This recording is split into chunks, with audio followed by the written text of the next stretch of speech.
আজ লেবার কম এসেছিল, তাই আমি এবং ভাই মিস্ত্রিদের হাতে হাতে অনেক কাজ করলাম। আজকের মতো কষ্ট অন্যদিন হয়নি। কাজের পাশাপাশি কাঁঠালের ইঁচড় রান্না করলাম। হঠাৎ করে আবার প্লে বাটনও চলে আসলো। নমস্কার, আমি প্রসেনজিৎ দাস। আমাদের দু ভাইয়ের মিষ্টি ব্লগে তোমাদের সবাইকে স্বাগত। ঘুম থেকে উঠেই মুখ না ধুয়ে সবার প্রথমে কিছু বালি চেলে নিলাম। তার পাশাপাশি আমাকে বলেছিল কিছু ইট ভেজাতে এবং আমাদের যে দেওয়ালগুলো রয়েছে মানে পোতাগুলো রয়েছে সেগুলো ভেজাতে, তাই সেগুলোই ভিজিয়ে নিলাম। তারপরে যখন দেখলাম মিস্ত্রি আসার সময় হয়েছে, হাত মুখ ধুয়ে তারপর তাদের জন্য চা তৈরি করতে শুরু করলাম। আমি চায়ের মধ্যে কিছু পরিমাণ গোলমরিচের গুঁড়ো দিই, সেই কারণে চা খেতে বেশ ভালোই লাগে। আজ প্রথমবার আবার কাঁঠালের ইঁচড় রান্না করব, মানে এই বছরে আজও কোনো দিন কাঁঠালের ইঁচড় রান্না করা হয়নি। তাই ভাবলাম মিস্ত্রিরা এসেছে, তার পাশাপাশি যদি একটু কাঁঠালের ইঁচড় রান্না করি সবাই মিলে বেশ ভালোই খাওয়া হবে। তবে মিস্ত্রিরা আমাকে আসার সঙ্গে সঙ্গেই বলেছিল, তুমি তাড়াতাড়ি করে রান্না শেষ করে আমাদের হাতে হাতে কাজ করো, তাহলে তোমার কাজ অনেক তাড়াতাড়ি হয়ে যাবে। তাই কাঁঠালের ইঁচড়টা খুব তাড়াতাড়ি রান্না করেছিলাম, সবার প্রথমে সেদ্ধ করে। রান্না শেষ হবার পর আমার প্রথম কাজ ঘরদুয়ার ঝাড় দিয়ে পরিষ্কার করা। তারপর যে খাবারগুলো রান্না করেছি সেগুলো সব এক জায়গায় এনে রাখা। যতই রোদ্রে কাজ করা হোক না কেন, ঠান্ডা জায়গায় খেতে কিন্তু বেশ ভালো লাগে। আর আমাদের এই বারান্দাতে বেশ ভালোই ঠান্ডা। আজ আবার অনেক প্রকারের রান্না হয়েছে। দেখো, ভাত, টক ডাল মানে বড়ই দিয়ে ডাল, কাঁঠালের ইঁচড়, দেখতে কেমন লাগছে জানিও। আর একটা রান্না হয়েছে আলু বেগুন এবং ছোট মাছ দিয়ে ভাজা।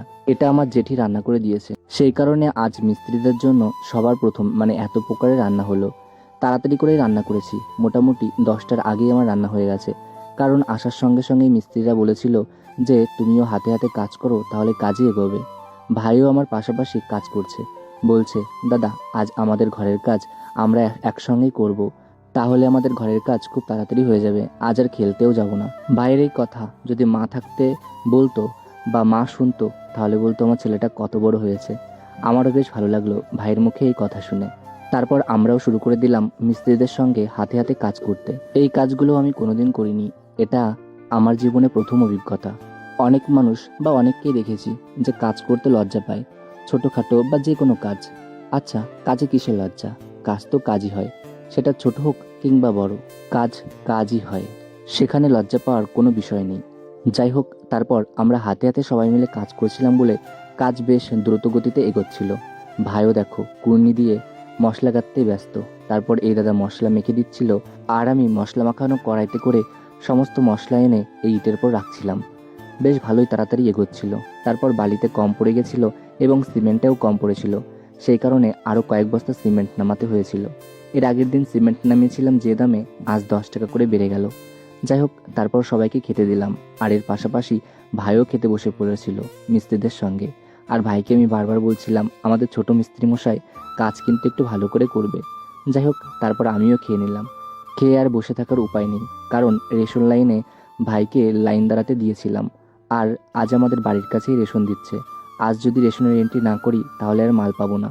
সেই কারণে রেশনের এন্ট্রি করে বললাম কাকু আজ আমাকে মাল দিয়ে দাও, মানে চাল দিয়ে দাও, তাহলে খুব সুবিধা হয়, কারণ আমাদের বাড়িতে মিস্ত্রি এসেছে।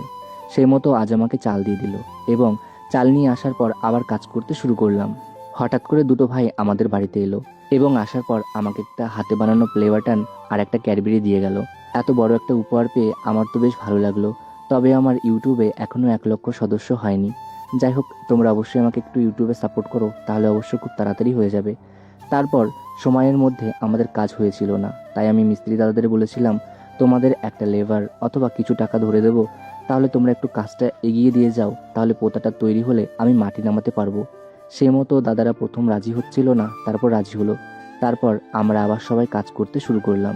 দাদারা ভীষণ লজ্জা পাচ্ছিল, বলছিল তোমাদের বাড়িতে কাজ করতে আসলে সে নাকি ভাইরাল হয়ে যাবে এবং আশপাশের সবাই জেনে যাবে, সেই কারণে তোমাদের বাড়িতে কাজ করতে আসতে সবার নাকি একটু ভয় ভয় লাগে।